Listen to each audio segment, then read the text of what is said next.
안녕하십니까. 차이양이라고 합니다. 금요일날 쉬지도 못하시고 열심히 하십니다. 바로 들어가면 되죠? 네. 제가 오늘 말씀드릴 것은 과학기술, 그러니까 미래창 창조 과학으로부터 이제 되다 보니까 과학이라는 말을 이렇게 과학기술, 산업재산권, 산업재산권, 사업화라든지 조기에 대해서 잠깐 말씀을 드리도록 하겠습니다.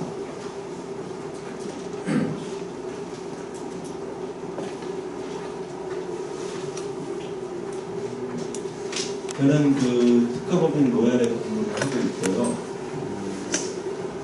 아이디어 라인이라고 특허권 매매 장소, 특허 중개하는 회사입니다. 그걸 운영을 하고 있고요.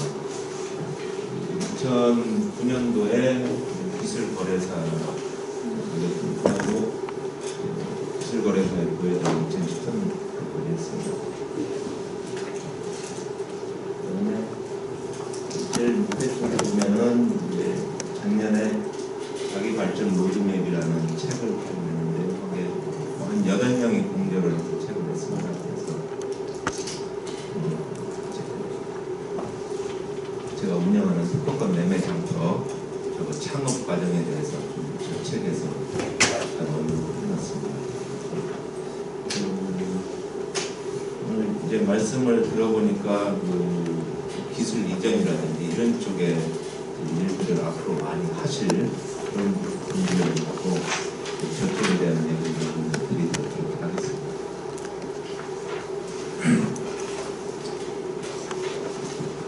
과학기술 체계라고 하면 이게 예전에 제가 강의할 때는 지식재산권 아니면 물체재산권 이렇게 표현을 했었거든요.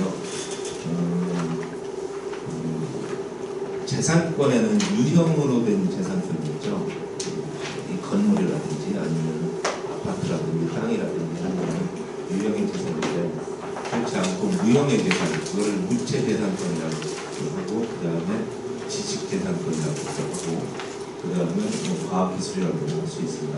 그것에서는 이제 산업재산권, 저작권, 신입지식재산권, 신입기술, 신제품 이런 것들이 있습니다. 제가 아마 오늘 이제 중점적으로 말씀드릴 것은 제일 위에 있는 산업재산권, 그 중에서도 이제 특허에 대해서 주로 말씀을 드릴 텐데요. 그거 이외에 다른 것들도 실제로 거래가 될 수도 있는 거고 그렇기 때문에 한번 전체적인 체계는 알아보실 필요가 있을 것 같아서 저는 말씀을 드립니다. 산업재산권은 이제 특허청에서 관장을 하고 있고 저작권은 예전에 문화공부, 지금은 이제 국회 이름이 어떻게 바뀌었는지 모르겠는데 그쪽에서 그 다음에 신지식재산권은 이제 특허나 이런 쪽에서 파생돼서 최근에 나온 재산권이고요. 신기술 신제품 같은 경우는 환경부, 국토교통부. 그런데 요 마지막에 신기술 신제품은 거래 자체가 불가능합니다. 거래 자체가 불가능하고 거래를 하려면은 법인 합병이라든지 법인 분할 이런 거를 통해 가지고 저게 넘어가는 그런 방법이 있긴 한데 편법입니다만 가능합니다. 그런 방법으로. 그래서 환경부라든지 국토교통부, 산업통상자원부, 그 다음에 정보통신부의 IT 마크 저거는 지금 정보통신부가 없어졌잖아요. 그러면서 작년까지 정보통신위원회였는데 그쪽으로 오면서 저게 사라졌어요. 그래서 인터넷 관련된 이런 것이 인명학 정보 쪽에서 조금 손재가 되었다 이렇게 보고요. 그 다음에 도달청의 운수제품 이런 것들이 있습니다. 산업재산권은 이제 특허청에서 관장을 한다고 말씀을 드렸는데 그 중에는 특허하고 시공시는 디자인, 예전에 있는 의장이라고 했습니다. 저게 의장에서 디자인으로 바뀐 것이 지금 거의 10년 가까이 되는데 많은 사람들이 아직도 의장이라고 표현을 하고 있어요. 그래서 이제 저기에 의장이라고 바로 이렇게 했는데 그래서 제가 상담을 하다 보면은 의장이라고 하면 그게 디자이너라고 바뀌었다고 말씀을 드리고, 그 다음에 또 뭐 언제부터 바뀌었다든지 뭐 이런 것들을 수행을 좀 하셔서 바로 잡히는 겁니다. 그 다음에 상표라는 게 있습니다. 상표는 이제 상표하고 서비스표가 있는데, 우선 특허하고 실용신안은 거의 같습니다. 그래가지고 특허 권리 좀 이따 설명을 자세히 드리겠지만, 특허는 권리기간 20년, 실용신안은 10년이라서 독점적으로 그 업을 할 수 있는 그런 권한이 주어지는 거죠. 그 다음에 디자인은 이제 물체의 예관 이런 것에 대해서 권리가 주어지는 거고, 상표는 뭐 여러분도 아시다시피 애플이라든지 IBM 아니면 뭐 윈도우로, 그리고 뭐 주위에 보면 어떤 중국집 이름이라든지 뭐 한식점 이름 이런 것들은 상표 혹은 서브의 이제 서비스표.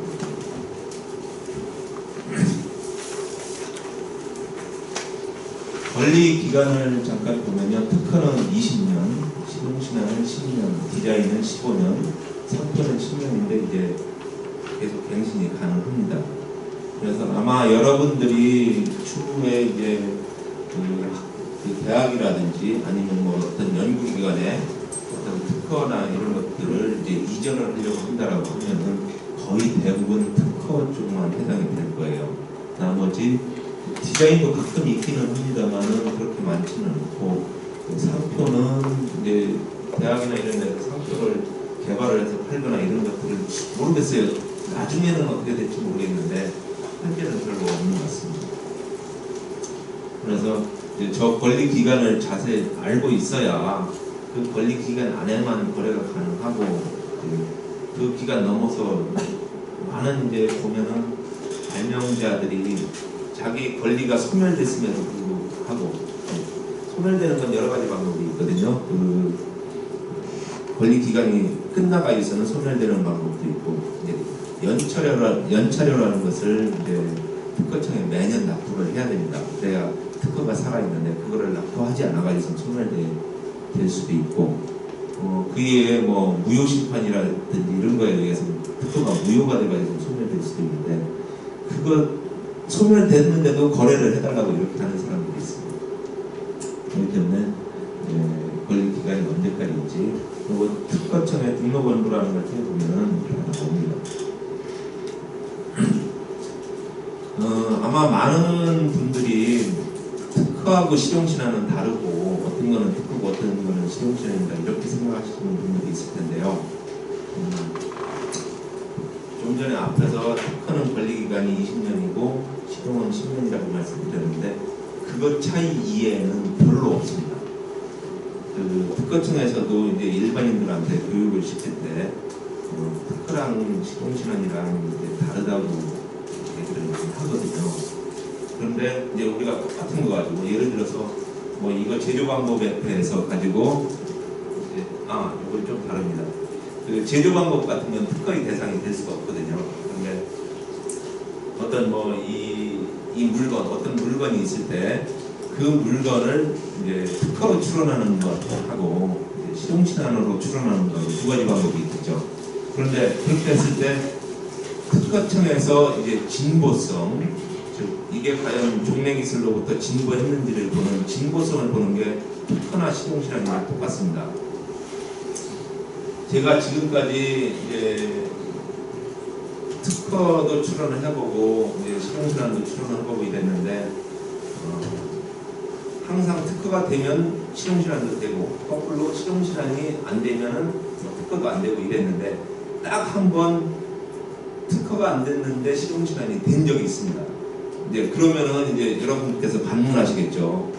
그러면은 특허랑 실용신안이랑 다른 거 아니냐 그렇게 하시겠지만은, 이제 그거는 얘기가 조금 다릅니다. 어떻게 다르냐면은, 제가 실용신안을 이제 출원을 해서 심사관한테서 이제 이러이러한 이유로 그건 특허를 못 내주겠다. 이때는 A라는 대응 방법을 썼는데, 실용신안에서도 똑같은 방법으로 대응을 했을 때는 실용신안도 거절이 되는 게 맞습니다. 그래서 실용신안을 할 때는 다른 방법으로 이러이러한 특징이 있다라고 얘기를 했거든요. 이제 그러다 보니까 실용신화는 등록이 됐는데, 그거는 이제 특이한 케이스죠. 특이한 케이스여가지고 실용신화이 등록이 된 거고, 일반적으로는 특허하고 실용신화하고 같다라고 보시면 됩니다. 그 다음에 특허와 이제 실용신화는 물건에 대한 거고, 이제 특허는 물건도 포함해서 제조 방법이라든지 생물에 관한 거, 그러니까 우리 그 특별한 바이러스를 발견했다든지 아니면은 어떤 균주를 발견했을 때 그게 특허로 등록이 가능합니다. 특허로 등록이 가능하고, 물론 당연히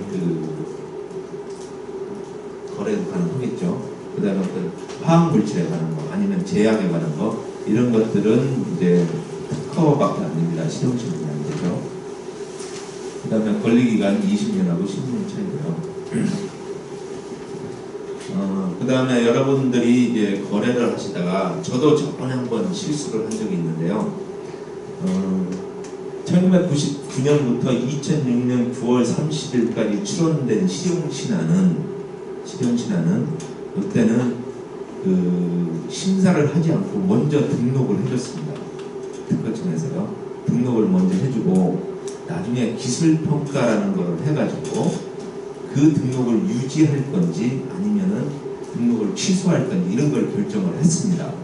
그런데 제가 얼마 전에 요즘 시간이 2006년부터 꽤 흘렀잖아요. 거의 한 8년, 9년 이렇게 흘렀기 때문에 저 실용신화를 가지고 거래를 하겠다는 사람이 있을 거라는 생각을 이제 까먹었죠. 까먹어가지고 실용신화는 중개를 하다 보니까 2006년 8월경에 출원됩니다.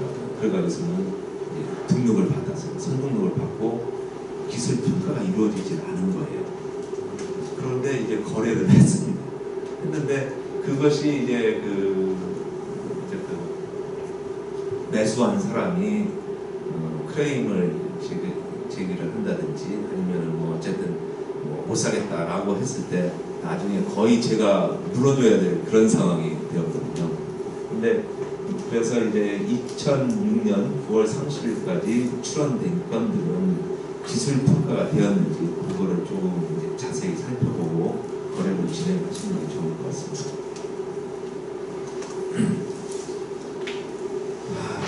그 다음에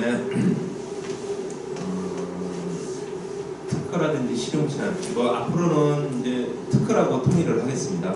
이제 실용신화는 일부 예외적인 거 빼고는 특허랑 똑같기 때문에 특허로 통일을 하겠습니다. 그러면 특허에는 특허 청구 범위 아니면 청구항이라는 부분이 있습니다.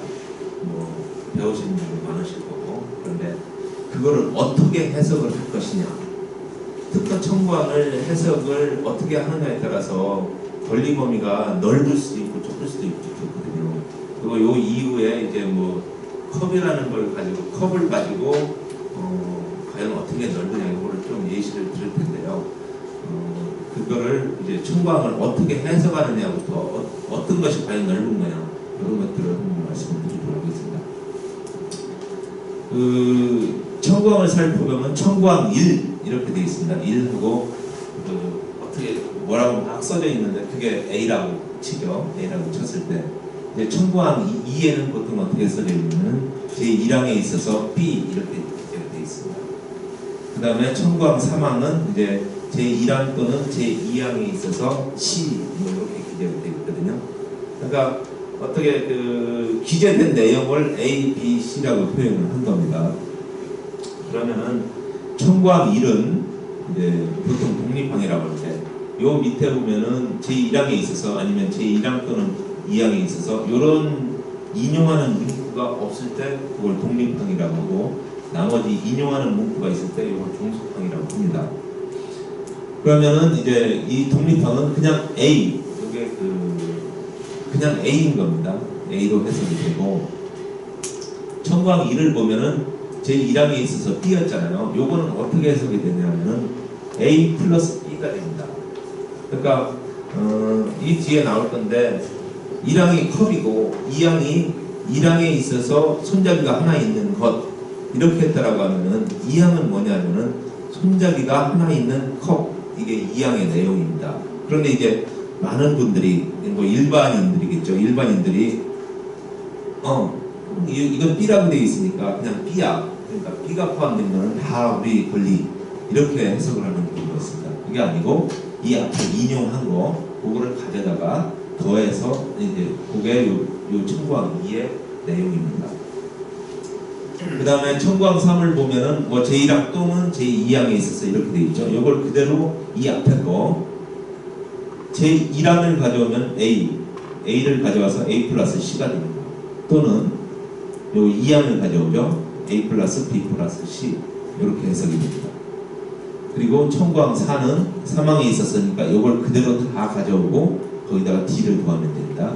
A 플러스 C 플러스 D, 요거 그대로 가져오면 된다. D를 더하면 되죠.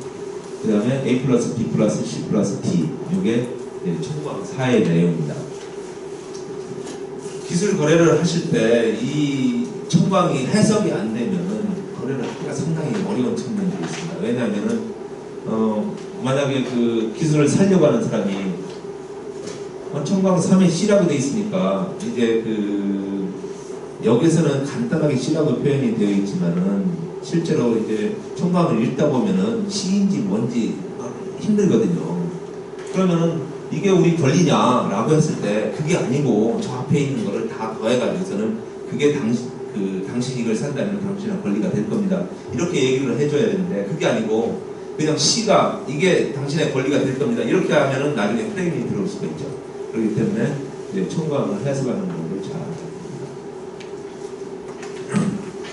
자, 그 다음에 청구항을 저렇게 해석을 했으면은 그 청구항이 과연 넓은지 좁은지 그거를 알아야겠죠. 그래서 여기에 이제 예로 조금 들어봤습니다. 지금 컵들을 제가 뭐 인터넷 사이트에서 이제 찾아가면서 다 모아놨어요. 자, 요건 뭐 그냥 컵이라고 할 수 있겠죠. 그 다음에 뭐 요건 종이컵, 요거는 손잡이가 하나인 컵, 이제 요거는 손잡이가 2개고 뚜껑이 있는 컵, 요거는 손잡이가 하나이고 뚜껑이 있는 컵, 요건 손잡이가 하나인 컵, 뭐 이렇게 될 겁니다. 그 다음에 요거는 그 컵 모양이 하트 모양이고 손잡이가 하트 모양의 한 개이고 뭐 받침이 있는 컵, 이렇게 해석이 될 겁니다. 그러니까 이제 과학 기술을 이렇게 보다 보면 저렇게 이런 것처럼 이렇게 저건 과연 무엇이다 이렇게 그 정의를 내려야 될 경우가 많이 있거든요. 뭐 청구항도 마찬가지고 그렇게 이게 무엇인지를 딱 보고 이게 과연 넓은 거냐 좁은 거냐 이것들을 알아야 된다. 자, 다음 페이지를 보면 저 앞에 거에서 컵들을 좀 나눠봤어요. 나눠봤는데 자, 가장 넓게는 컵이라는 게 있죠. 앞에 있는 것들은 다 컵입니다. 컵이죠. 그 다음에 여기 보시면은 손잡이 달린 컵, 손잡이 달린 컵이 요만큼 차지하고 있습니다. 그 다음에 본체가 하트 모양인 컵, 본체가 하트 모양인 컵 이렇게 차지하고 있습니다. 그 다음에 뚜껑이 있는 컵 이렇게 차지하고 있죠. 이 뚜껑이 있는 컵에는 뚜껑만 있으면은 뭐 다른 거는 어떻게 돼도 상관없다는 뜻이죠. 즉 손잡이가 하나이고 뚜껑인 컵도 요 안에 들어있을 거고 손잡이가 2개이고 뚜껑인 컵도 요 안에 들어있을 거고 뭐 손잡이가 없는 것도 당연히 들어있을 겁니다. 그러면 요 세 개의 다이아그램이 이제 겹쳐지는 부분 보기를 한번 살펴볼까요? 여기는 뭘까요? 여기는 손잡이가 달린 컵이고 본체가 하트 모양인 컵이니까 여기는 이제 본체가 하트 모양이고 손잡이가 달린 컵 이렇게 될 겁니다. 그리고 이쪽 부분은 이제 손잡이가 달리고 뚜껑이 있는 컵, 그게 이 부분을 차지를 하겠죠. 그럼 가장 가운데 세 가지가 겹친데 거기는 뭘까요? 하트 모양의 본체이며 뚜껑이 있고 그 다음에 손잡이가 달려있는 컵 이렇게 해석이 될 겁니다. 그러면은 여기서 컵이라는 부분이 가장 넓죠. 그 다음에 또 하나 본체가 하트 모양이고 손잡이 달린 컵, 그거는 이 앞에서 보면 본체가 하트 모양이고 손잡이가 달려있는 컵 요거 하나밖에 없거든요. 네? 요거 하나밖에 없죠. 나머지는 다 없습니다. 조금 제가 틀린 게 없고 이쪽 볼까요? 손잡이가 달리고 뚜껑이 있는 컵. 손잡이가 달리고 뚜껑이 있는 컵. 요게 손잡이가 달리고 뚜껑이 있는 컵입니다. 요것들은 아니죠. 요것도 아니고 다 아닙니다. 네, 뚜껑이 있는 거 요거 하나 없거든요. 아, 요것도 뚜껑인가요? 뚜껑 아닙니다. 요거 네? 아 여기 있네요. 네, 요것도 손잡이가 달리고 뚜껑이 있는 컵이죠. 네, 요 두 가지가 있습니다. 그러니까 여기서 보면은 하나의 법칙을 발견할 수가 있습니다. 컵 짧죠? 짧으면 권리 범위가 넓습니다. 앞에 있는 게 다 컵입니다. 그 다음에 말이 붙으면 붙을수록 점점 좁아집니다. 좁아져서 하트 모양의 본체로 뚜껑이 있으며 손잡이가 달린 컵 요거 같은 경우는 딱 하나밖에 없는 그런 상황이 된 거죠. 그래서 뭐 100%는 아닙니다만은 청구항에 말이 붙으면 붙을수록 뭐든지 단어가 붙고 뭐 어구가 붙고 이러면은 자꾸 좁아집니다. 그러니까 아까 이 앞에서 보시면은 여기서 보실까요? 자, 요건 A죠. 요건 A 플러스 C 플러스 D입니다. 그러면은 말이 자꾸 붙었잖아요. C하고 D 이렇게 붙었습니다. 그러면은 이 밑으로 갈수록 권리 범위가 좁아진다는 얘기죠. 좁아집니다. 그래서 보통은 청구항 1항이 등록을 받을 수 있으면 나머지 항도 보통은 등록을 받습니다. 왜냐하면 권리 범위가 좁아지니까. 당신의 특허가 가장 넓은 거 1항이라고 얘기하는 게 가장 넓은데 그게 등록을 받을 수 있다라고 하면은 나머지 좁은 것도 등록을 받을 수가 있는 거죠. 즉 여기서 컵을 우리 신석기 시대인가 옆에 빗살미니 뚝이 있잖아요. 그것도 컵이라고 보면은 그 컵을 발명을 했다. 그때는 이제 그걸 특허로서 등록을 받았다라고 하면 이 세상의 모든 것들 뭐를 만들더라도 다 그 사람의 권리가 되는 거예요. 그런데 최근에 와가지고선 이제 뭐 2013년도에 14년도에 하트 모양의 본체로 뚜껑이 있으며 손잡이가 달린 컵을 이제 등록을 받게 되면은 이 사람의 권리는 요것만 해당이 되는 거죠. 따라서 손잡이가 달린 컵이라든지 뚜껑이 있는 컵이라든지 뚜껑이 있는 컵 이런 그 범위를 벗어나는 다른 것들은 이 사람의 권리가 아닙니다.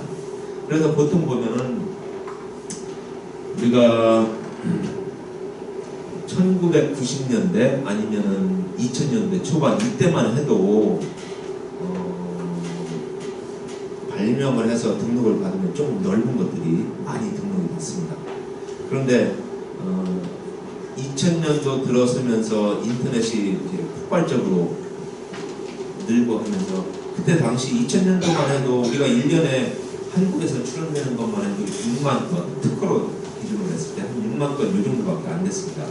그런데 지금은 1년에 한 15만 건 출원이 되거든요.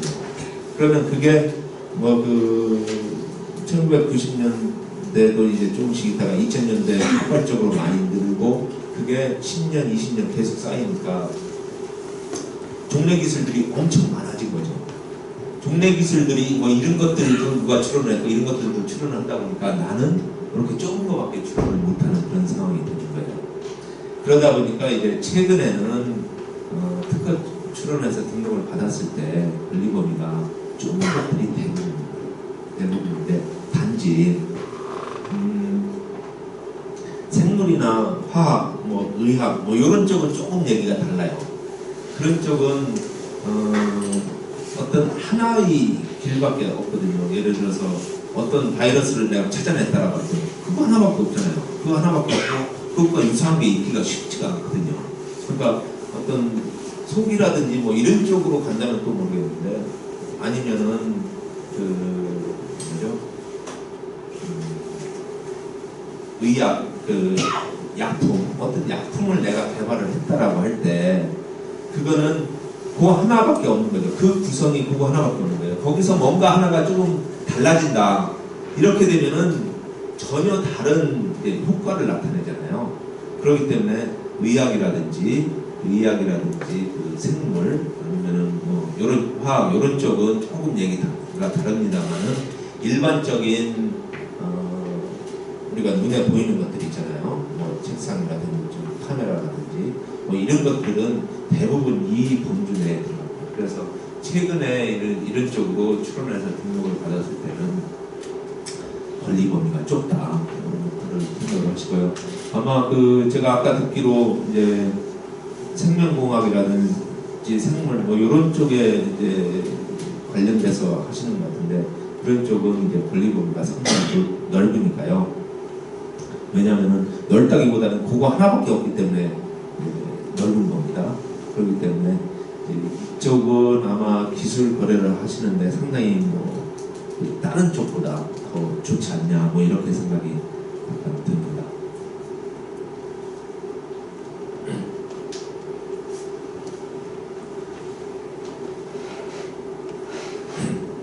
자, 그러면 청광이 넓다 좁다 요거까지 말씀을 드렸습니다. 그러면은 이제 그 넓고 좁음에 따라 가지고 과연 어떤 특허들이 있느냐 문제를 살펴보겠습니다. 이제 뭐 아마 원천 특허라는 말은 많이 들어보셨을 거예요. 가장 넓고 최초의 특허. 우리 보면은 휴대폰에서 보면은 CDMA 뭐 이런 쪽 아니면은 뭐가 있을까요? 제 생각이 안 나네요. 뭐 그런 쪽에 이제 최초로 어떤 물건을 만들어낸다든지 물품을 만들어냈을 때 1800년도에 뭐 대리 전화기를 발명을 했을 때 그것도 원천 특허에 해당이 되겠죠. 그 다음에 이제 애길 특허라는 뭐 요거는 제가 일부 만들어낸 말들도 있고 그렇습니다. 그러니까 그냥 의미로서만 해주세요. 애길 특허라고 표현을 했는데 넓지는 않으나 어떤 한 방법으로만 나오는 이제 완성물이 나오는 그런 특허입니다. 그래서 이게 뭐 화학 쪽이라든지 어떤 그 생물의 뭐 유전자들과 관련된 그 방법밖에 안 된다라고 하면은 그런 쪽은 이제 애길 특허로 해서 권리 범위가 넓을 수가 있습니다. 왜냐하면 그거밖에 안 되기 때문에요. 그 다음에 길목 특허라고 해서 넓지는 않습니다. 권리 범위는 넓지는 않은데 어떤 기술이 발전하는 방향 쪽에 포진해 있는 그런 특허들이 있습니다. 이제 그 시간이 지나서 가다 보면은 그쪽으로밖에 갈 수 없는 뭐 그런 게 있고요. 그 다음에 그 표준 특허라는 게 있는데요. 이거는 뭐 앞에 있는 원천 특허, 애길 특허, 길목 특허 이런 것들을 표준이라고 해서 저거를 어떤 제품을 만들 때는 저 특허를 써라라고 이제 전 세계적으로 정해지는 경우가 있습니다. 그런 경우는 뭐 로열티도 조금 받고 뭐 그런 게 있습니다만은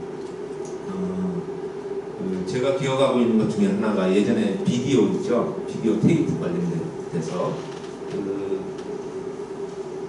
그거를 할 수 있는 특허가 여러 개가 있었습니다. 여러 개가 있었는데 소문가 어디에서 VHS라는 방식인가요? 그게 성능은 별로 안 좋았다고 해요. 성능은 별로 안 좋았는데 다른 특허들이 성능이 더 좋았는데 VHS 방식이 그 표준으로 정해진 거죠. 표준으로 정해짐으로써 다른 특허들은 그 제품을 만들 때 그 다른 특허들은 쓸 일이 없지 않습니까? 없고 이제 그 표준으로 된 그 특허만을 쓰게 되니까 성능이 비록 조금 안 좋더라도 표준으로 해놓게 되면은 이제 뭐 로열티도 받게 되고 여러 가지가 뭐 예를 들어서 제가 어떤 기업 운영을 하는데 이 특허를 표준으로 해놓게 되면 그 표준까지 가기 위해서 우리는 여러 가지 그 표준 특허를 만들기 위해서 여러 가지 노력을 했거든요. 그럼 그게 표준으로 딱 정해지면은 그 다음에 우리는 이미 로 데이터들이 많이 쌓였습니다. 그럼 그걸 가지고 추가적인 다른 특허들을 또 시장 진입을 막을 수 있는 그런 특허들을 만들 수가 있는데 이제 다른 기업에서 그걸 만들 때는 우리한테 이제 로열티를 주는 것뿐만이 아니라 이제 그 로 데이터가 쌓이지를 않았으니까 다른 특허를 만들 때도 좀 시간이 걸리겠죠. 뭐 그런 그래서 표준 특허를 이제 요즘은 하려고 많이 합니다. 저희가 그 NG 쪽에 거래를 하고 있는데 그 표준 특허가 될 수 있는 것 그것만 따로 관리를 합니다. 따로 관리를 해가지고 출원을 하고 이제 전 세계적으로 특허 출원까지 하고 이렇게 하는 쪽으로 가고 있는데 요즘 이 원천 특허라든지 뭐 이런 쪽은 거의 나오지를 않기 때문에 잘 나오지를 않기 때문에 이제 이쪽으로 가는 겁니다. 그래서 이 표준 특허 대상이 되는 것들을 막 축적을 해놓고 그 관련해서 이제 저 표준을 정하는 국제기관이 있을 거예요. 그쪽에서 이제 표준이 정해지도록 이제 로비를 하는 거죠. 그렇게 해가지고서는 표준으로 정해지는 여러 가지로 이렇게 합니다. 그 다음에 뭐 일반적인 특허권자가 영위하는 사업의 업종과 관련이 있거나 사업과 상관이 없이 어떤 저런 표준까지 포함하는 이런 거 이외에 그냥 있어도 그만 없어도 그만 이런 특허들이 있습니다. 그런데 중요한 거는 이제 원천 특허라든지 일특허, 길목특허, 표준특허 이것들이 전체 특허의 3%도 안 된다는 얘기죠. 3%도 안 되고 나머지 특허들이 거의 대부분을 차지합니다. 그러면은 우리가 과연 이 특허가 어떤 게 해당되느냐 그거를 알면은 거래를 하는데 상당히 참조가 될 수가 있어요. 예를 들어서 이거는 딱 보니까 표준이 될 가능성이 높은 거라든지 아니면은 원천 특허라든지 뭐 거의 없지만 원천 특허가 어떻게 해서 이제 우리 학교에서 이제 만들어졌어요. 그러면은 그런 거라든지 아니면은 뭐 이게 제품 나오는 방향을 보니까 이게 추후에는 이쪽으로 그 제품이 흘러갈 것 같아. 이런 특허들. 근데 뭐 그런 이제 특허에 대한 분석이 필요하죠. 그런 분석이 되어가지고서 이런 거에 해당이 된다라고 하면은 상당히 높은 가격을 책정을 해서 거래를 할 수가 있을 겁니다.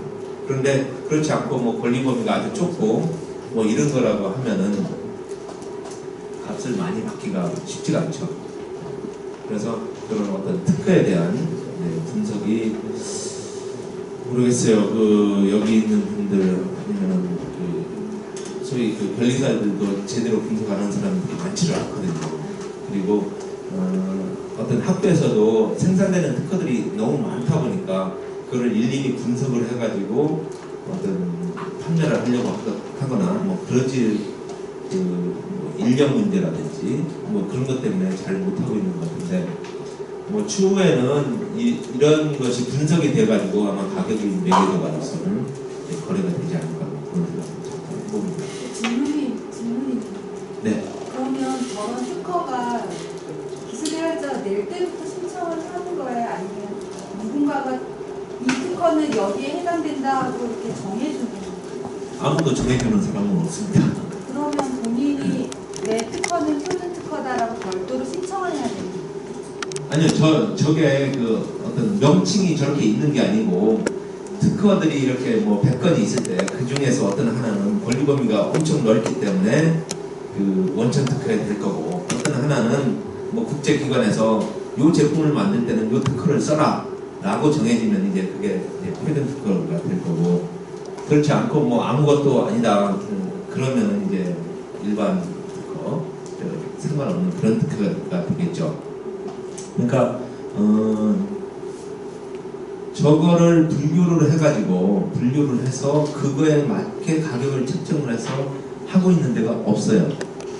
없고 변리사들도 안 합니다.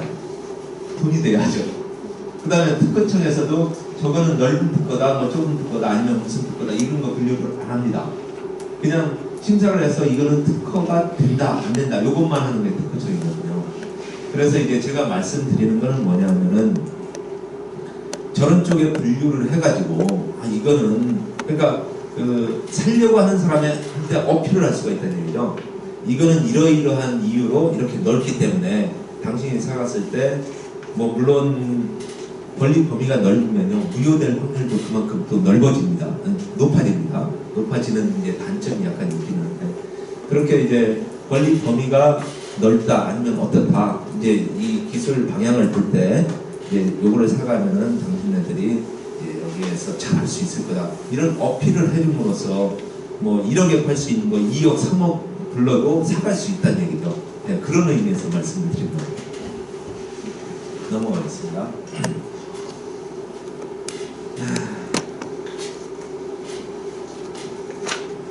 그 다음에 자, 아까 말씀드릴 때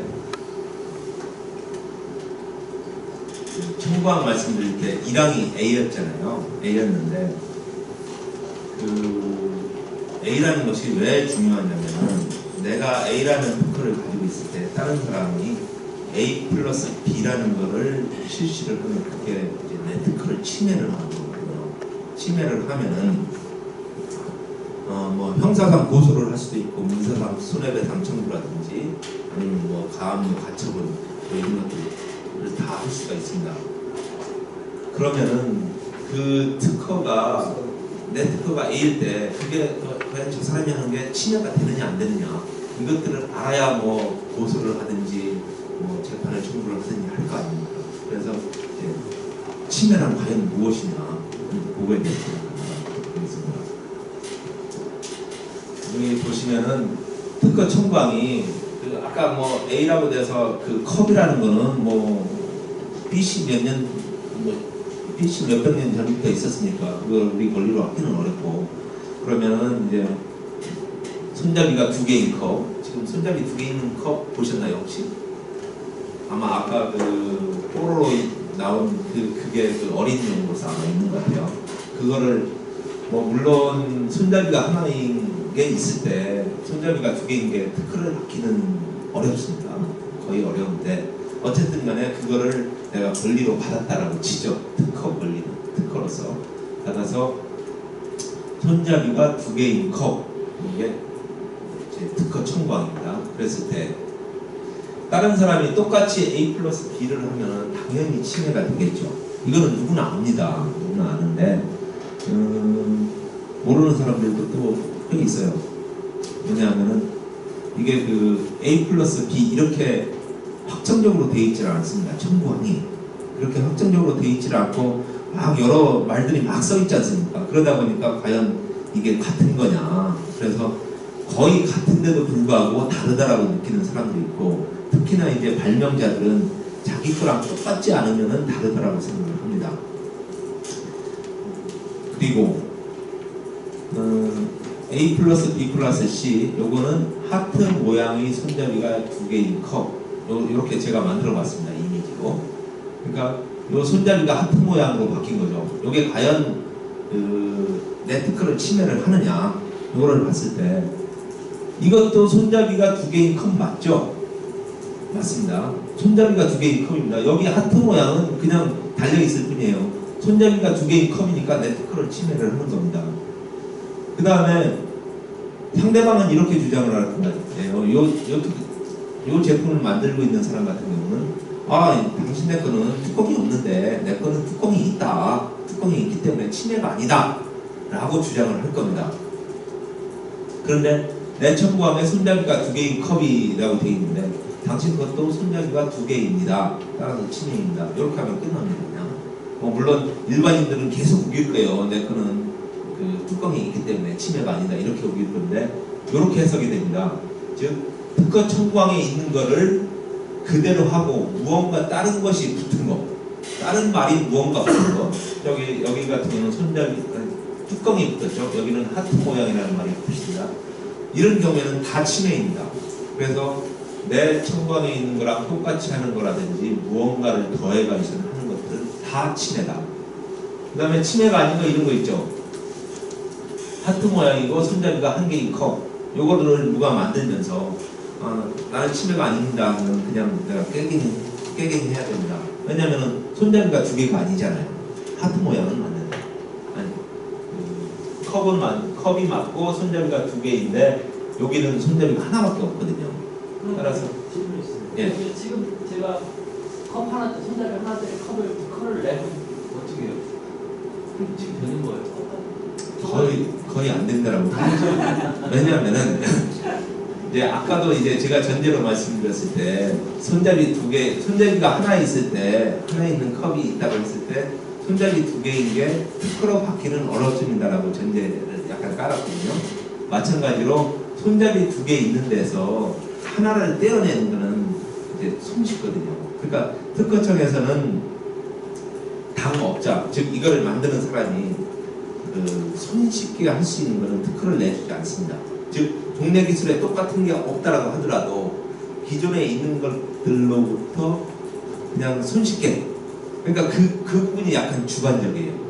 어떤 심사관의 주관이 개입되는 부분이 그 부분인데, 여기서 손잡이를 하나 빼내는 것은 쉽다라고 생각을 합니다. 그리고 손잡이가 하나인 컵에서 컵이 종래 기술로 있을 때 하나를 더 붙이는 것도 보통은 쉽다라고 생각을 합니다. 네. 그런데 이제 그 하나를 떼는 건 더더욱 쉽죠. 그래서 보통은 종래 기술로서 이제 손잡이가 하나가 있는데 내가 두 개로 하겠다, 이런 경우는 약간의 가능성, 뭐 확률로 따지면은 뭐 물론 지금 컵은 다 있기 때문에 다 안 됩니다만은, 확률로 따지면은 여기에서 여기로 특허를 받을 수 있느냐, 이건 뭐 한 20-30% 뭐 이렇게 보이고, 거꾸로 종래 기술에 요거 있다, 손잡이가 하나인 것은 없다라고 할 때 내가 이거를 받을 확률은 뭐 10% 미만, 이렇게 조금 차이는 있습니다만은, 어쨌든 간에 요거는 이제 예시로서 그냥 들은 거예요. 그 다음에 뭐 종이컵 같은 경우, 요거는 뭐 B하고 D라고 표현을 했는데, 요 A가 그 뭐 유리나 뭐 도자기 같은 걸로 만들어진 뭐 그런 컵이라고 표현을 했을 때 종이이기 때문에 B라고 그냥 표현을 했습니다. 그리고 손잡이가 없기 때문에 B 플러스 D. 요것도 당연히 침해가 아니죠. 그 다음에 요거 같은 경우 사각 손잡이가 있고, 이것도 손잡이입니다.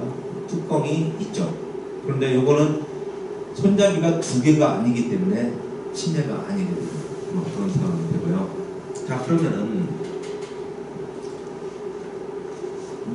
어떤 사람이 하는 게 이제 내 특허를 침해를 하느냐 아니냐를 봤는데, 그러면은 거꾸로 내가 뭐를 하려고 할 때 누구께 그거를 침해를 하게 되느냐, 그거를 침해를 하지 않으려면 어떻게 해야 되느냐, 이거를 살펴볼 필요가 있죠. 자, 그거는 이제 특허의 회피라고 합니다. 누군가가 특허를 갖고 있는데 그것과 유사한 거를 나도 하고 싶어요.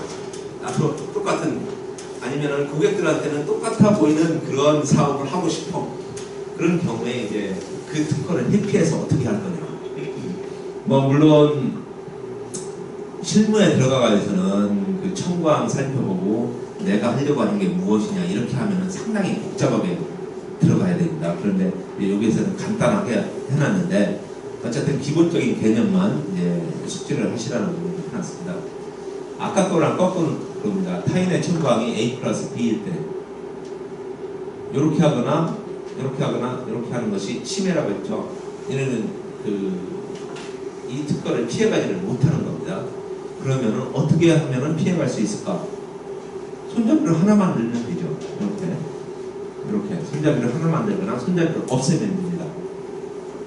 그리고 거기다가 이제 뭐 뚜껑을 넣는다든지 받침을 넣는다든지, 이거는 내 자유죠. 그렇게 가지고서는 타인의 특허를 피해갈 수가 있습니다. 그러면은 우리가 사업을 하는 데 있어서 많이 걸립니다. 어떤 때는 내가 제품을 만들어 놨는데 뭐 누가 어떤 사람이 내 특허가 이거니까 그 제품을 만들지 마라, 이렇게 경고장이 오는 경우도 있고, 처음부터 어떤 특허가 내가 하려고 하는 것과 비슷하다, 이게 발견이 되는 경우도 있고 그렇습니다. 그런 경우에 그 특허를 이렇게 피해갈 수 있는 방법, 그런 게 있고요. 그 다음에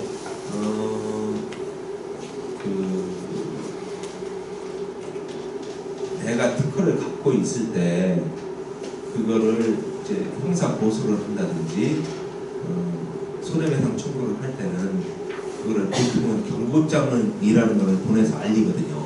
내가 이런 거를 갖고 있습니다. 왜 그러냐면은 A라는 사람이 특허를 갖고 있을 때 B라는 사람이 똑같이 한다라고 하면은 B는 그 모든 특허를 다 찾아보기가 어렵습니다. 따라서 있음에도 불구하고 몰라가지고 했기 때문에 과실에 불과하죠. 그런데 A라는 사람이 B에게 경고장을 보냈어요.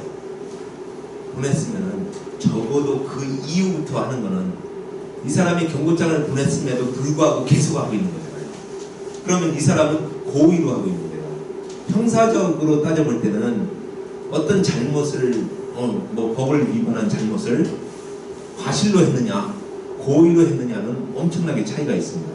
뭐 예를 들어서 벌금형을 받는 데 있어서도 뭐 과실인 경우에는 50만 원으로 끝날 수 있지만은 고의면은 500만 원이 된다든지 뭐 그 일반적으로 뭐 살인이나 이런 데서도 과실치사하고 고의로 해가지고서는 살인을 하는 거하고는 엄청나게 다르거든요.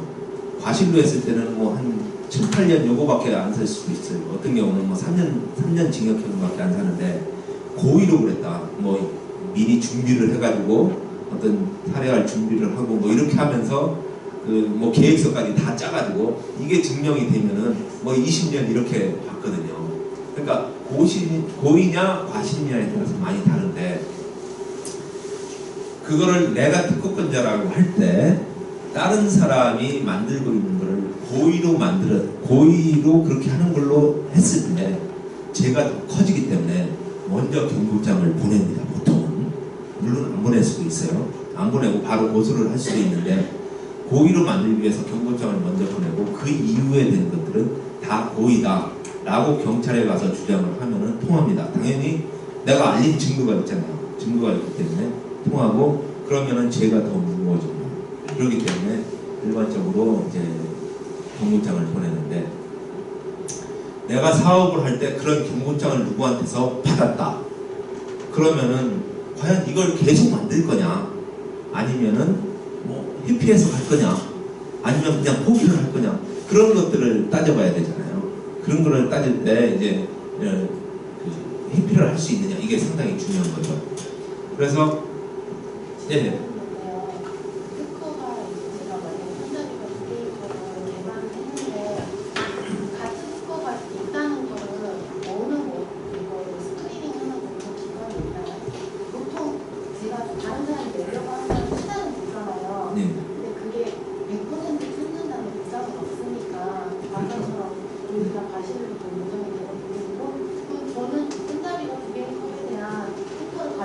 제가 맨날 들어가서 뭐가 올라왔나 안 올라왔나 살펴볼 수 없는 거잖아요. 그럴 수가 없고 특허 기관에서 아예 등록을 할 때 한번 스크리닝을 해서 이런 거랑 비슷한 게 있다 이 정도는 해주는 커리큘럼 보니까 뭐 과학기술 검색 뭐 이거에 대해서 하지 않으셨나요? 네, 거기서는 이제 키프리스라든지 그런 데서 하실 수가 있고요. 보통은 특허 출원을 하게 되면은 서류를 특허청에 내게 되면은 특허 그 출원인이 조기 공개라는 걸 신청하면은 바로 보통 한 3주 후에 공개가 됩니다. 누구나 볼 수 있게, 즉 키프리스에서 볼 수 있게 공개가 됩니다. 그런데 조기 공개를 신청하지 않으면은 보통 1년 6개월 뒤에 공개가 됩니다. 1년 6개월 뒤에. 그러니까 이럴 수가 있죠. 여기 이분이 특허 출원을 작년 12월 31일 날 했어요. 그런데 제가 이제 똑같은 거를 만드는데 검색을 해봐도 없어요. 그러면은 지금 현재 제가 이걸 만드는데 문제가 전혀 없습니다. 없고 이제 그 등록이 될 거 아닙니까? 특허 등록이 되면은 보통 이제 요즘 등록되는 기간은 보통 한 1년 반 내지 2년 정도 걸립니다. 2년 정도 걸리는데 등록이 돼서 이제 등록료를 납부하고 이렇게 되면 또 그때도 또 공개가 됩니다. 예를 들어서 특허 등록 결정서가 나오고 이제 그 등록료를 내는 시점이 그 2013년 12월 말에 출원을 했다라고 말씀을 드렸습니다. 거기에서 1년 만에 등록이 됐다고 치죠. 2014년 12월 말에 등록이 되었다라고 할 때 그때도 공개가 됩니다. 즉 공개가 되는 요건은 출원인이 조기 공개를 신청을 했을 때는 3개월, 뭐 물론 3주. 물론 이때는 특허가 등록됐는지 여부를 알 수가 없죠. 보통은. 그 다음에 그거를 신청을 안 했을 때는 1년 6개월. 그 다음에 또 하나 요건이 이제 등록이 되었을 때, 그때 이제 키프리스에서 찾아볼 수가 있습니다. 있고 이제 따라서 모든 것들이 1년 6개월은 잠정적으로 숨어 있을 가능성이 있는 거죠. 그래서 내가 어떤 거를 만들어서 이렇게 했을 때 1년 6개월 가는 위험 부담이 있습니다. 누군가가 출원을 해가지고서는 이제 1년 6개월 뒤에 등록을 받는 그런 상황이 올 수가 있는데, 그 안에 즉 저 사람이 등록을 받기 전까지는 나는 그냥 해도 상관없습니다. 해도 상관없고, 등록을 받은 때부터 그때부터 이제 뭐 내가 침해를 하는 상황이 되는 거거든요. 출원만 된 상태에서는 이제 침해 여부가 상관이 없고, 등록이 될 때부터 이제 침해가 되는데, 그것도 아까 말씀드렸을 때 이제 등록이 되었음에도 불구하고 내가 하면은 과실이잖아요. 저쪽에서 이제 경고장을 받았을 때 그때부터 고의가 되는 거죠. 그렇기 때문에 일반적으로는 그냥 검색을 해가지고서는 없으면 그냥 하셔도 별반 상관이 없고요.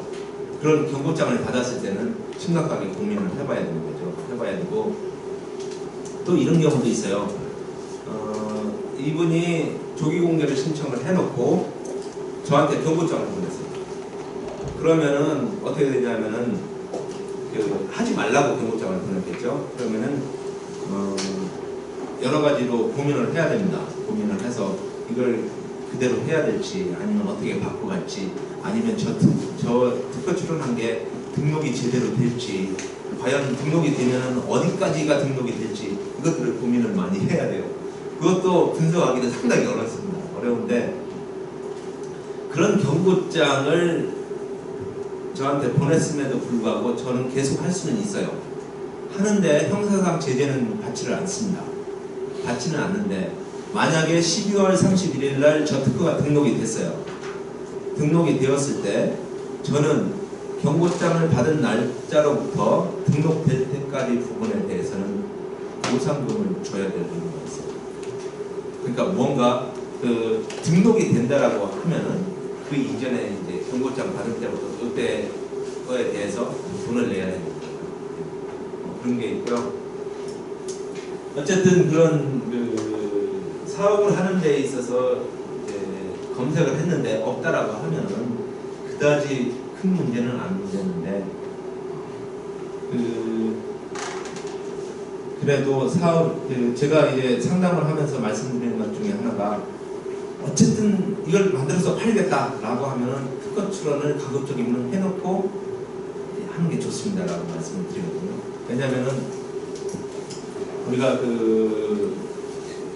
누군가가 그렇게 가 있으면 들어오는 경우도 있지만은, 어떤 경우가 또 있냐면 최악인 경우인데요. 제가 이 물건을 만들어서 팔아서 이제 쏠쏠하게 수익이 났는데, 이분이 제가 판 물건을 그대로 사가지고 특허 출원을 했어요. 특허 출원을 해가지고서는 3개월 뒤에 우선 심사라는 것이 있거든요. 그런 제도가 있어가지고 빨리 심사도 해줍니다. 3개월 후에 등록을 받았어요. 등록을 받아가지고 저한테 자기 특허니까 하지 마라 라고 이렇게 나올 수가 있습니다. 그러면은 제가 증명을 해야 돼요. 저 특허가 제가 만들어서 판 저 물건, 그거를 그대로 베낀 거다. 그러면은 저 물건이 뭐 어디에 인터넷이라든지 이런데 저 특허 내용하고 똑같이 뭐 그렇게 기재가 되어 있으면은 저 특허를 무효를 시킬 수가 있습니다. 무효를 시키고 뭐 제가 그 특허를 뭐 뺏어오거나 이럴 수도 있는데, 일반적으로 이제 제품들이 이제 이미지로서 인터넷이나 이런 데 올라갔을 때 전부가 다 올라가는 것이 아니거든요. 그리고 이제 물건의 이제 내부 어떤 기관 장치들은 보통 내부에 있잖아요. 내부에 있다 보니까 그런 것들이 이제 잘 노출이 안 됩니다. 그러다 보니까 저 특허를 무효를 시키기가 엄청 어려운 거죠. 그런 경우에는 이제 내가 최초로 개발했음에도 불구하고 내가 그 물건을 못 팔고 저분한테 그냥 혼납을 하는 뭐 그런 상황이 올 수가 있기 때문에, 가급적이면은 이제 물건을 만들어서 팔 때는 특허 출원을 해서 팔아라, 뭐 이렇게 보통 조언을 했습니다. 물건을 만들어서 사용한 지 6개월 지나면 특허 출원 기간이 지나면 할 수 있고,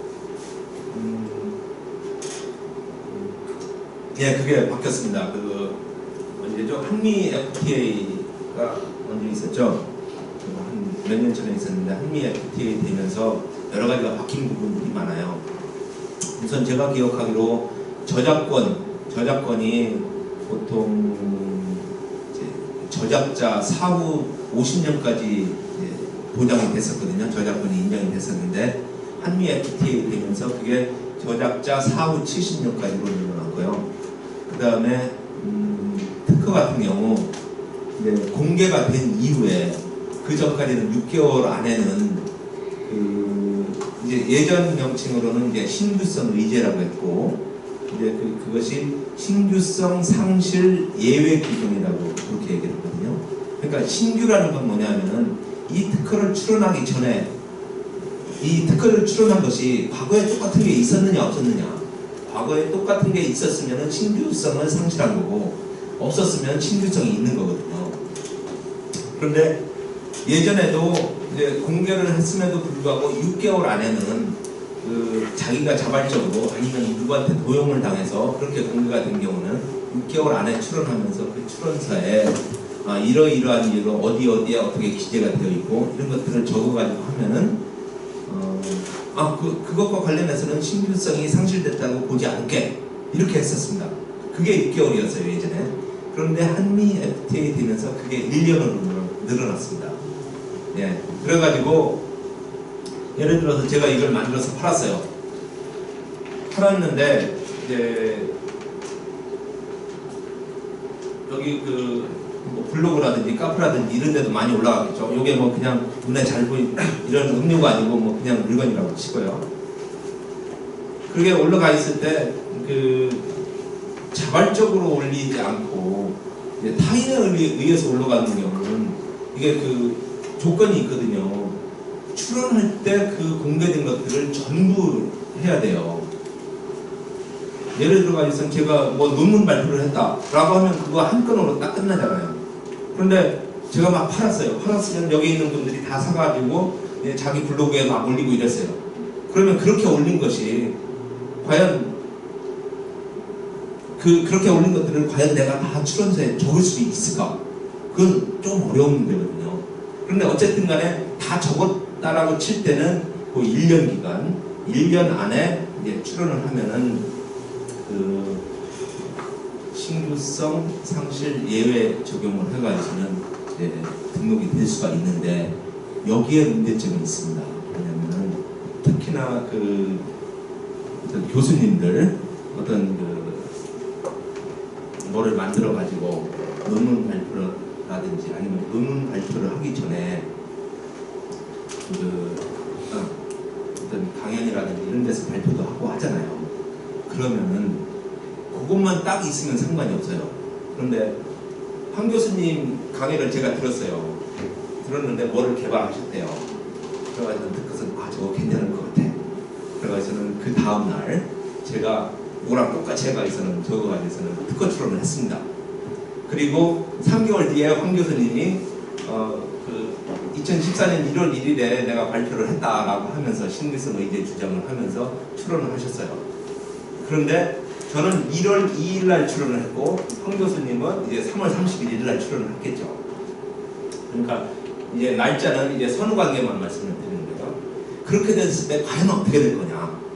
어떻게 될 거냐? 그걸 봤을 때 황 교수님한테 불리한 측면이 있기 때문에 가급적인 거는 그렇게 안 하는 게 좋아요. 왜 그러냐면은 저는 제가 출원한 것은 황 교수님이 이미 발표를 한 것이 있기 때문에 제 거 등록이 안 됩니다. 안 되는데 황 교수님이 3월 31일 날 출원한 거는 어떻게 되냐면은 1월 1일 날 발표를 하신 거는 문제가 없어요. 그런데 1월 2일 날 제가 출원한 게 있잖아요. 그거에 의해서 황 교수님이 출원한 거는 거절이 됩니다.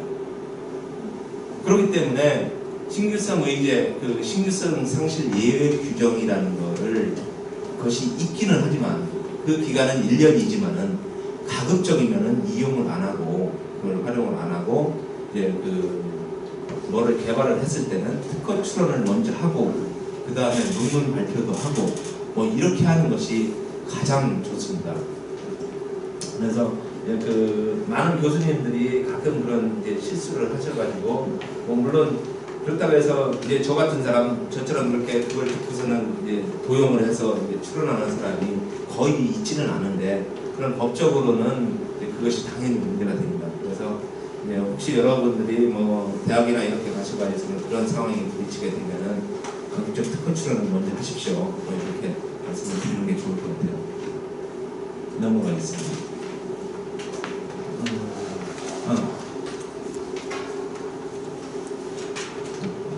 조금만 더 하고 잠시 쉬어도 되는 거죠? 네, 조금만 더 하고 조금 더 나왔습니다. 타인의 청구항 1위 특허 1의 청구항이 A 플러스 B이고 타인의 이제 특허 2의 청구항이 A 플러스 C인 경우가 있습니다. 뭐냐면은 이제 A는 이제 컵이고 B는 이제 손잡이가 2개인 거고 그다음에 C는 뚜껑이 있는 거 이렇게 해석을 할게요. 그러면은 A 플러스 B 플러스 C를 실시하는 거, 즉 이렇게 뚜껑도 있고 손잡이도 2개 있는 거는 이제 특허 1도 침해를 하고 특허 2도 침해를 하는 겁니다. 그 다음에 A 플러스 B 플러스 D 이거는 뭐냐면은 손잡이가 2개에다가 손잡이 모양이 하트인 거 요거를 하는 거는 특허 2는 침해를 안 하죠. 특허 1만 침해를 합니다.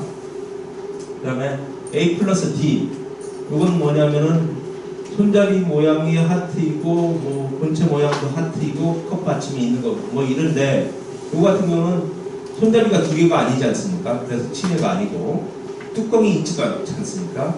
그래서 특허 2도 침해가 아닙니다.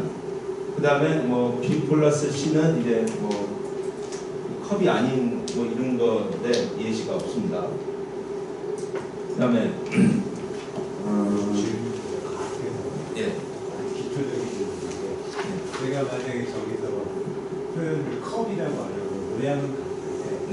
컵이라는 표현 안 쓰고 잔이다 이런 식으로 해도 할 필요가 물론. 그러니까 저거는 그냥 그 어떤 자연적인 이 형상을 글로 그냥 옮겨놨을 뿐이죠.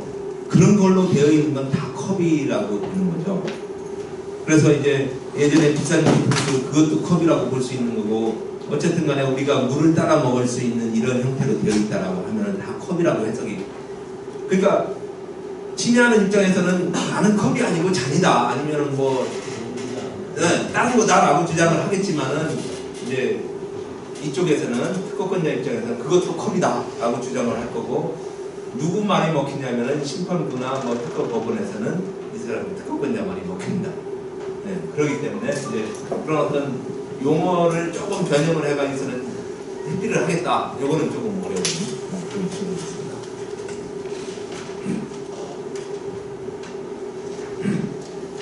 자, 보면은 우리가 침해 이제 부분은 좀 말씀을 많이 드렸는데요.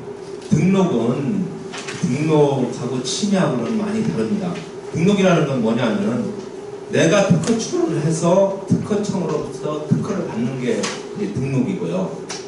침해는 뭐냐면 다른 사람이 물론 내가 특허를 받은 다음에도 다른 사람께 나를 이제 침해를 하냐 내 특허를 그런 문제는 있지만은 일반적으로는 다른 사람 누군가가 등록받은 거를 이제 내 물품이 침해를 하느냐 이렇게 봅니다.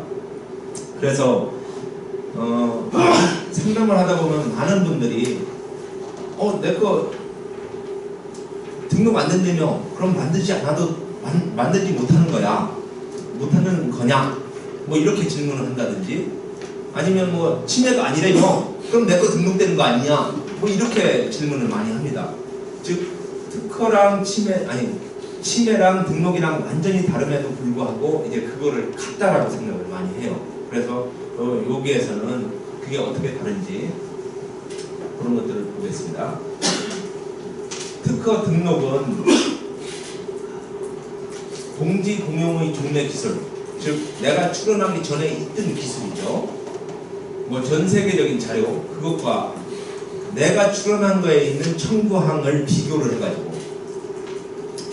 해서 그게 같으면은 내게 등록이 안 되는 거고 이제 다르면은 등록이 될 수 있는 겁니다. 이제 같다라고 표현을 했는데 그거는 아까 앞에 한 말하고는 약간 배치되잖아요. 같다라는 여기서 같다라는 말은 뭐냐면은 똑같거나 아니면은 그 종래 기술로부터 이제 심사관이 보기에 손쉽게 할 수 있다. 뭐 이 정도도 같다라고 표현을 그렇게 했습니다. 그래서 그렇게 종래 기술하고 내게 같은, 즉 여기서 비교의 대상이 명확한 거죠. 내 특허 출원서에 있는 명세서의 청구항하고 과거의 기술하고 과거에 전 세계적으로 알려진 기술하고를 비교를 해서 어떻게 되느냐, 요게 이제 특허 등록에 대한 거고요. 특허 침해는 특허 등록받은 그 명세서가 있을 거 아닙니까? 그거의 청구항, 그것과 침해라고 생각되는 물품, 그거를 비교를 하는 거죠. 그러니까 제가 특허를 받아 있을 때 이분이 비슷한 물건을 만들어요. 그러면은 제 특허의 청구항하고 이분의 그 물품하고를 이제 나열을 이렇게 쫙 그 구성 요소를 나열을 해가지고 어떤 뭐 그 손잡이가 2개냐? 여기에도 손잡이가 2개. 뭐 그 손잡이가 하트 모양이냐? 여기도 하트 모양. 이렇게 나열을 해가지고 그게 같으면 이제 침해가 되는 거죠. 그렇게 등록하고 침해하고 이제 서로 그 비교를 해야 되는 대상이 다릅니다. 그래서 내가 비록 특허를 획득했다고 하더라도 그 물품을 만드는 경우에는 다른 사람 특허를 침해를 할 수도 있습니다. 즉, 제가 그 손잡이가 2개인 컵을 특허 등록을 받았어요. 그런데 이분이 손잡이 하나인 컵을 특허를 가지고 있을 수도 있어요. 그러면은 내가 손잡이 2개인 컵을 만들 때 손잡이 2개인 컵도 손잡이가 달린 컵에 해당됩니다. 그래서 저 특허를 침해를 할 수가 있습니다. 요거를 이제 소위 이용발명이라고 얘기를 하거든요. 그래서 이렇게 특허를 받은 경우에는 그 문제가 발생을 하잖아요. 저분이 특허가 있는데 내가 특허를 받았음에도 불구하고 실시를 하지 못하는, 즉 내 특허의 물건을 이제 만들어서 팔지 못하는 그런 경우가 발생을 할 수가 있습니다. 그런 경우에 이제 법정 통상실시권이라는 것을 부여를 해서 만들 수 있게 해줍니다. 그러면은 그게 왜 중요하냐면요. 제가 특허를 못 받았을 때는 이분이 너 그거 만들지 마. 아무리 돈을 많이 준다고 해도 너는 만들지 마. 이렇게 할 수가 있거든요. 그렇죠? 그러면 저는 못 만듭니다. 그런데 만약에 제가 뭐 비슷하게 해서 이제 손잡이가 2개인 걸로 특허를 받았어요. 저는 손잡이 2개인 걸 팔 거죠. 그랬을 때 이분이 만들지 마! 라고 경고장을 보낼 겁니다. 그러면은 저는 법원에다가 아니 나도 특허를 받았는데 이거 만들어야 되지 않냐. 그러면 법원에서 판사가 그거 로열티를 3% 주고 만들어라. 아니면 뭐 계약금을 얼마를 주고 로열티 그 판매가의 몇 %를 주고 만들어라 라고 통상실시권을 부여를 해줍니다. 그러면은 저 원래 특허권자가 아무리 저한테 뭐라고 해도 저는 그냥 그것만 주고서 만들면 돼요. 그렇죠? 이제 그런 어떤 법정 통상실시권 뭐 이런 게 있기 때문에 내가 특허 등록을 받으면은 그 다른 사람 그것과 똑같이 만들 때는 다른 사람이 특허가 있어도 침해를 하기는 하지만은 내가 그 실시를 하는 데는 지장이 없다. 그런 것들을 또 말씀드립니다. 네. 그러면 이제 이쪽에서 지금 생산을 돈을 많이 벌고 있는 걸 알고 있는 고의로 사실은 이제 총 변형시켜서 이렇게 했다고 모르게 이 사람하고 모르게 했었는데 이 사람이 그걸 놓쳤죠. 근데 이제 뭐 공개했을 때 그걸 수를 쳐서 이제 싸울 수도 있는데 놓쳐서 그렇게 하면은 매출이 상당히 감소를 할 가능성이 예측이 되잖아요. 그러면 그거를 어떻게 선별을 한다거나 뭐 그럴 절차 없이 그냥 판사가 판단을 하는 건가요? 그러니까 이제 보통 보면은 대기업들에서 보면은 어떤 하나의 특허만 가지고 뭐 예를 들어서 우리 휴대폰에도 하나의 특허만 있는 게 아니거든요. 그 키프리스에서 뭐 삼성전자든지 LG전자든지 쳐보면 유사한 것들이 엄청 많이 출원되어 있습니다. 출원돼서 등록이 또 됩니다. 여기서 말씀드리는 것은 유사하다는 의미는 뭐냐면 똑같지는 않는데 약간씩 다른데 어쨌든 간에 그 대기업에서 막 출연을 한다는 얘기죠. 이 이유가 뭐냐 하면 누군가가 다른 사람이 이제 출연을 해가지고 유사한 걸 지금 사실상 그 핸드폰이나 이런 것들은 일단 그 중소기업에서 만들기 어렵습니다. 어려운데 어쨌든 간에 그런 것들을 방지하기 위해서 어떤 하나의 특허를 이제 출연을 했을 때 이게 원천 특허라고 하고요. 그 원천 특허뿐만이 아니라 그 유사한 것들 주변에 다 출연을 해가지고서는 다른 사람들이 저런 법정 통상 실시권을 가지고 어떻게 치고 들어올 수 없게 하기 위해서 출연을 많이 합니다. 그래서 보면은 대기업에서 출연하는 것들 보면은 되게 겨우 이런 것들 특허라고 출연을 해서 이런 것들이 엄청 많아요. 그런 것들이 이제 저런 것들을 연구해서 그런 것도 이제 특허 사업을 하기 위한 일환 중에 하나입니다. 그러면 로열티 같은 거 아까 3% 뭐 예를 들어 얘기했는데 네. 저는 그게 사용이 되면은 망할 수도 있다 이거죠. 네. 저쪽에 돈도 나오고 네. 못하게 어떻게 할 수 있는 방법은 없나? 등록이 되면 우선 기본적으로는 네, 원 특허권자 그분의 특허가 더 넓습니다. 그렇죠? 그 이후에 받은 게 더 좁죠. 그러니까 이제 저분은 그 아까 이제 앞에 컵에서 예를 들면은 손잡이가 하나인 거 이제 하나인 컵이라고 할 때 손잡이가 하나인 거를 만들어도 되고 두 개인 거를 만들어서 팔아도 되는데 저 같은 경우는 손잡이가 두 개인 거밖에 만들어서 팔지 못하죠. 그러면 기본적으로 이제 사업 범위가 넓을 거고 저는 좁을 건데 그거를 떠나서 내가 가격을 막 낮추고 이러면서 이제 경쟁을 할 수가 있잖아요. 그런데 그거에 대해서 항변할 수 있는 거는 별로 없어요. 네, 별로 없고 따라서 그거는 이제 특허 출원을 하나 해가지고서 괜찮다라고 칠 때는 이제 유사한 것들을 이제 계속 많이 출원을 해가지고 별로 없는 게 아니라요. 이게 제 특허가 무효가 안 된다는 가정하에서 말씀을 드리는 거예요. 그 특허에 의해서 무효가 될 수 있고 아니면 또 다른 자료들에 의해서 제 특허가 무효가 될 수도 있습니다. 그렇기 때문에 무효 심판을 청구를 해가지고 무효 심판을 청구해서 제 특허를 무효를 시킨다라고 하면은 그때는 얘기가 다른 거고 무효가 안 된다라고 하면은 별로 할 게 없는 거죠. 자 여기 이제 국제 출원에서부터요 조금 한 5분만 쉬었다가 하도록 하겠습니다. 네.